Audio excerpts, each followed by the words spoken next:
ಸ್ನೇಹ program ತುಂಬ ಅದ್ದೂರಿಯಾಗಿ ಮಾಡ್ತಾ ಇದ್ದೀರಾ.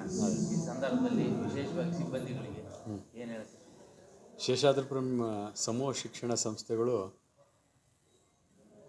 ಕಳೆದ 26 ವರ್ಷಗಳಿಂದ ಈ ಸ್ನೇಹ ಸಮ್ಮಿಲನ ಅನ್ನುವಂಥ ಕಾರ್ಯಕ್ರಮ ಆಯೋಜಿಸ್ತಾ ಬಂದಿದೆ. ಇದರಲ್ಲಿ ನಮ್ಮ 34 ಅಂಗಸಂಸ್ಥೆಗಳ ಸುಮಾರು 1,500 ಸಿಬ್ಬಂದಿ ವರ್ಗ ಒಂದು ಕಡೆ ಸೇರಿ ಆಡಳಿತ ಮಂಡಳಿ ಇಬ್ಬರೂ ಕೂಡ ಜೊತೆಗೂಡಿ ಒಂದು ದಿನ ಸಂಭ್ರಮದಿಂದ ಆಚರಿಸ್ತಕ್ಕಂಥದ್ದು. ಹಿಂದಿನ ವರ್ಷದಲ್ಲಿ ನಿವೃತ್ತರಾದಂಥ ಹಿರಿಯರಿಗೆ ಸನ್ಮಾನ ಮಾಡ್ತಕ್ಕಂಥದ್ದು. ಈ ಸರ್ತಿ ವಿಶೇಷ ಅಂತ ಹೇಳಿದ್ರೆ ನಮ್ಮ ಮೈಸೂರಿನ Ramakrishna institute of moral and spiritual education ಅದರ ಮುಖ್ಯಸ್ಥರಾದಂಥ ಸ್ವಾಮಿ ಮಹಾಮೇಧಾನಂದಜಿಯವರು ಬಂದಿದ್ದಾರೆ. ಅವರು ನಮ್ಮೆಲ್ಲ ಸಿಬ್ಬಂದಿ ವರ್ಗದವರನ್ನು ಉದ್ದೇಶಿಸಿ ತಮ್ಮ ಆಶೀರ್ವಚನ ನೀಡ್ತಾ ಇದ್ದಾರೆ.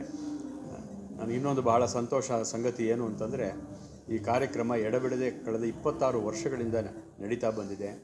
ನ್ಯಾಕ್ ಸಂಸ್ಥೆಯವರು ಕೂಡ ಇದೊಂದು ಒಳ್ಳೆಯ ಒಂದು ಗುಡ್ ಪ್ರಾಕ್ಟೀಸ್ ಅನ್ನುವುದರಲ್ಲಿ ಇದನ್ನು ಪಟ್ಟಿ ಮಾಡಿ ಇದನ್ನು ಎಲ್ಲ ಬೇರೆ ಸಂಸ್ಥೆಗಳು ಅನುಕರಣೆ ಮಾಡುವಂಥ ಒಂದು ಗುಡ್ ಪ್ರಾಕ್ಟೀಸ್ ಅನ್ನುವಂಥದ್ದನ್ನು ಹೇಳಿದ್ದಾರೆ. ಹಾಗಾಗಿ ನಮ್ಮೆಲ್ಲರಿಗೂ ಕೂಡ ತುಂಬ ಹೆಮ್ಮೆ ಅನಿಸುತ್ತೆ. ಒಂದು ರೀತಿ ಸಂಸ್ಥೆಯಲ್ಲಿ ಎಲ್ಲ ವರ್ಗದ ಸಿಬ್ಬಂದಿಗೂ ಒಂದು ರೀತಿ ನಮ್ಮ ಸಂಸ್ಥೆ ಅನ್ನುವ ಪ್ರೀತಿ ಹುಟ್ಟುವ ರೀತಿಯಲ್ಲಿ ನಾವೆಲ್ಲರೂ ಒಂದು ಅನ್ನುವ ರೀತಿಯಲ್ಲಿ ಮತ್ತಷ್ಟು ನಾವೆಲ್ಲ ಶಿಕ್ಷಣ ಕೈಂಕರ್ಯವನ್ನು ಹೆಚ್ಚು ಶ್ರದ್ಧೆಯಿಂದ ನಾವು ತೊಡಗಿಸ್ಕೊಳ್ಳಿಕ್ಕೆ ಇದೊಂದು ಸಮಾರಂಭ ನಮ್ಮೆಲ್ಲರೂ ಕೂಡ ಪೂರಕವಾಗಿ ನಿಂತಿದೆ ಅಂತೇಳಿ ನಾನು ಅದು ಕೂಡ ಅಂದ್ಕೊಂಡಿದ್ದೇನೆ.